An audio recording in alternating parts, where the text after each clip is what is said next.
You've been told that to fix your finances, you need to budget better, save more, and stop buying lattes. So you've made the spreadsheets, you've cut back, and yet year after year, especially now in mid-2026, you feel like you're treading water. The cost of everything, energy, food, rent, it just keeps climbing. And in this episode, I'm going to show you where your money's going in several ways that you can stretch the value of your money.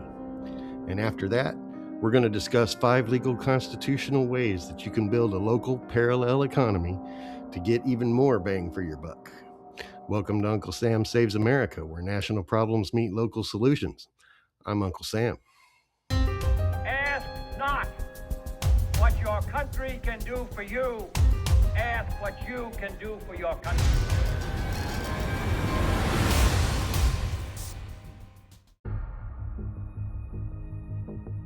American financial situation, I don't think about anybody. I think about one thing.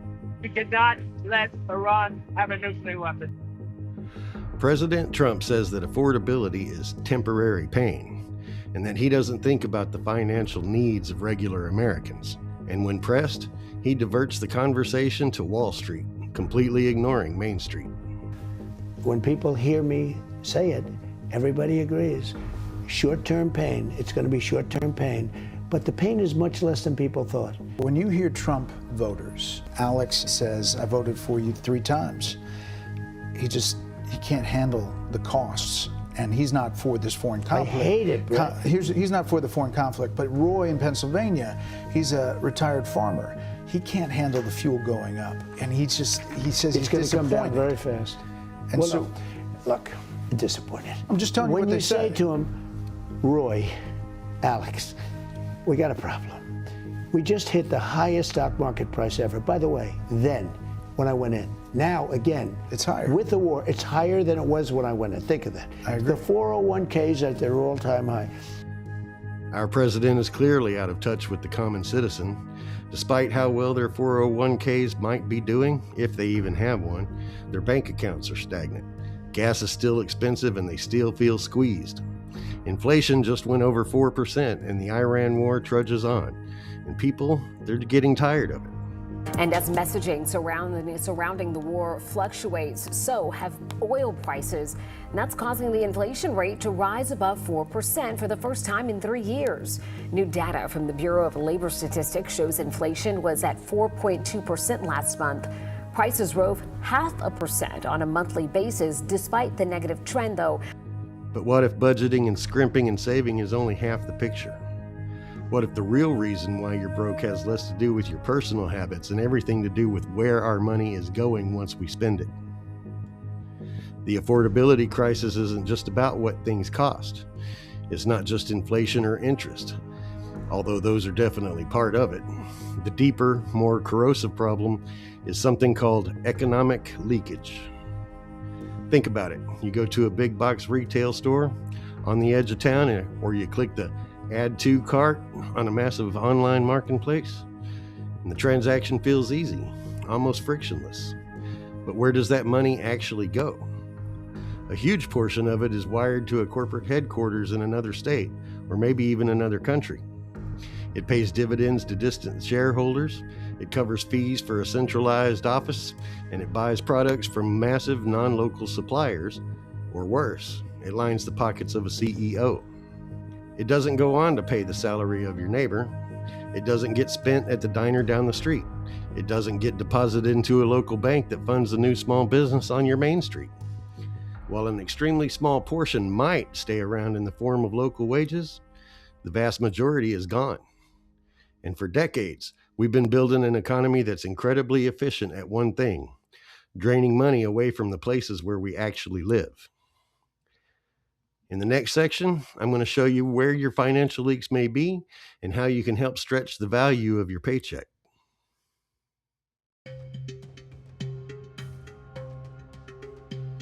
To really get into this, let's use a simple but powerful analogy popularized by the New Economics Foundation, the leaky bucket. Imagine your town's economy as a bucket, and every dollar that comes in from local wages, local business revenue, tourism, are all water that's pouring into it. And to have a healthy economy, the goal is to keep the water in the bucket for as long as possible, letting it circulate and nourish everything inside. Now, every time you spend $1, you make a choice. If you buy a coffee from a local-owned cafe, that dollar goes to the owner, who lives in town. She then uses it to pay her employee, who also lives locally. That employee then uses it to buy groceries from a neighborhood market. That market's owner then pays a local accountant, who then pays your teenage daughter for babysitting services. And that very same dollar now benefits your family twice. You see the pattern? Your dollar just changed hands 6 times right in your own town before any corporation ever took a bite of it. That dollar creates more value each time it changes hands. This is called the local multiplier effect. But what happens when you buy that coffee from a huge international chain? A big chunk of your dollar immediately springs a leak.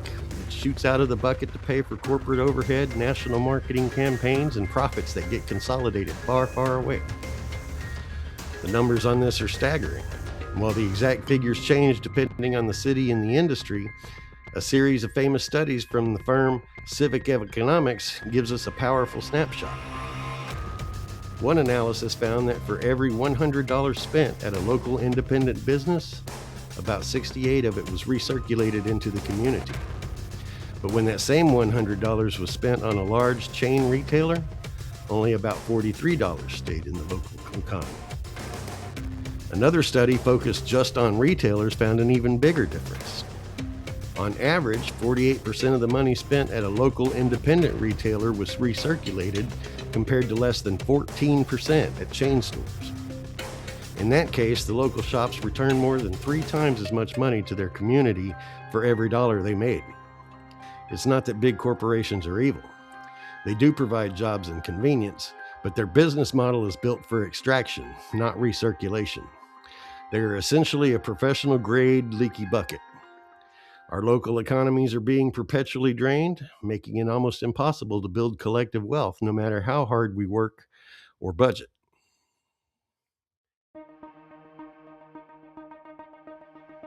And this isn't just a theory. You can see the results with your own eyes. Drive across the country and you'll see 2 different stories.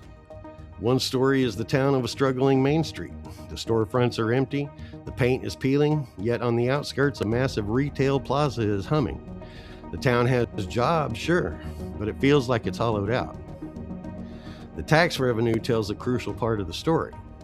Analyses by the firm Urban 3, which visualizes financial data for cities, consistently show that the dense, traditional downtowns generate vast more tax revenue per acre than a sprawling big box development. I'm Joe Minicozy, and I'm the director of Urban 3 based in Asheville, North Carolina. We help cities look at land use, urban design, and economics so they can see how they're doing financially and what they can be doing better. What we consistently find is that municipalities and their counties perform better when they invest their dollars in walkable mixed-use development patterns instead of other forms of development like sprawl. Think of a company that consumes raw materials, adds some labor and know-how, and creates a product. This company will need to know the cost of their materials, their labor, revenue, and the ultimate market value of the product in order to see whether they will be successful or not. Cities are actually quite similar. Their raw material is a finite resource, the land within their borders, and their product is their tax base, which is what they need to survive and prosper.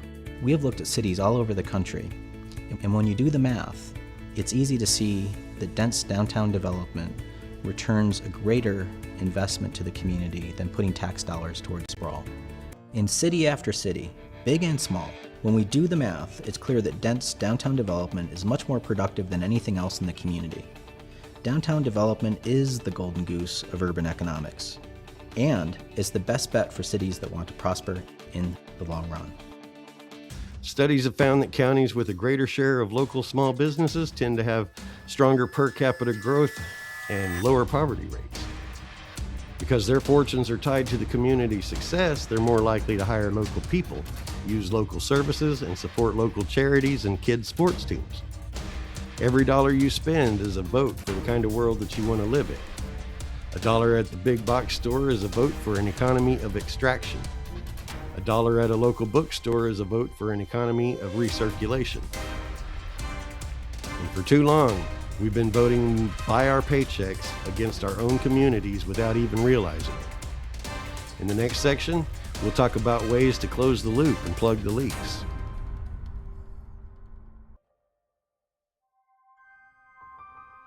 So if our communities are leaky buckets, what can we do? You don't just pour more water in, you have to plug the leak. And you do that by intentionally building a closed loop economy. A closed loop system is all about keeping the value, money, jobs, resources circulating locally instead of letting it escape. Think of it as patching up your community's bucket. Each patch you add makes your local economy more resilient and more self-reliant. And the best part is you don't need permission from a CEO or a politician to get started. You just need to be more conscious about where you shop. And this isn't just a small feel-good gesture either. This is an economic revolution hiding in plain sight. Projections from various 10% shift campaigns show how powerful this can be. For example, a 2025 study in Michigan estimated that if consumers shifted just 10% of their spending from out-of-state online giants to local Michigan businesses, it could create over $1.1 billion in new economic activity and create nearly 12,000 jobs within the state. An earlier version of that same study projected that a boost of $1.5 billion and over 15,000 jobs. So how do we build this parallel economy? In the next section, I'll give you 5 steps to build your own community's prosperity.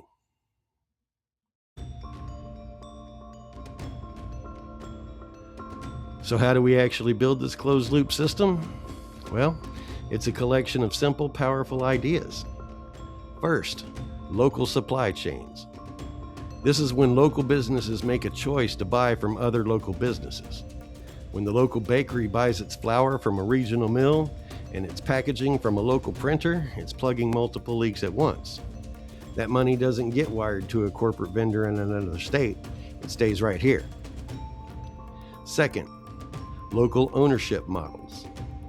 Think about worker-owned cooperatives or consumer co-ops. In these businesses, the profits don't just go to a handful of distant investors. They're returned to the workers who create the value or the customers who support the business. This keeps the wealth anchored in the community. Third, and this is a big one, local finance. Where you bank matters. Large national banks can take deposits from your community and use them to fund investments anywhere in the world, and that's a major leak in your bucket. In contrast, community banks and local credit unions are generally structured to serve their local area. They have a vested interest in the local economy's health because it's their only economy. In fact, studies consistently show that small and mid-sized banks account for a disproportionately large share of all small business lending in the country. Shifting your checking or savings account is one of the most powerful levers that you can actually pull. Fourth, the repair and reuse economy. This one is one of my favorites. Every time you fix a broken appliance with a local repair person instead of buying a new one from a big box store, you keep money in the bucket. Every time you buy from a thrift shop, a consignment store, or a refurbisher, you are strengthening a closed loop system. This is often called a circular economy. It eliminates waste and keeps products and materials in use, creating local jobs in repair, remanufacturing, and resale. Fifth, barter, local currencies, and time banks.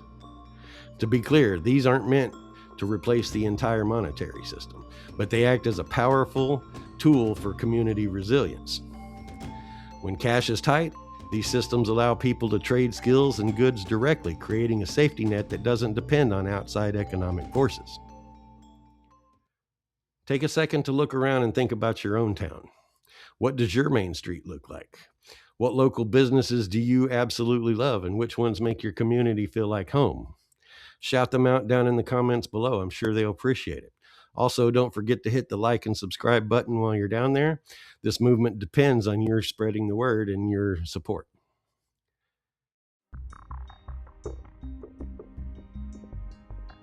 Zooming out, this idea of rebuilding local economies isn't just a personal finance check. You could even say it's a deeply American idea, rooted in the concept of federalism. Now, federalism is a simple belief that the power should be distributed, not overly concentrated. People closest to the problem are often the best equipped to solve it. Yet for decades, we've seen economic power consolidate in fewer and fewer, larger and larger corporations. This concentration can stifle local innovation and make our communities dependent on decisions made in faraway boardrooms. The push for a local, closed-loop economy is a practical response to this.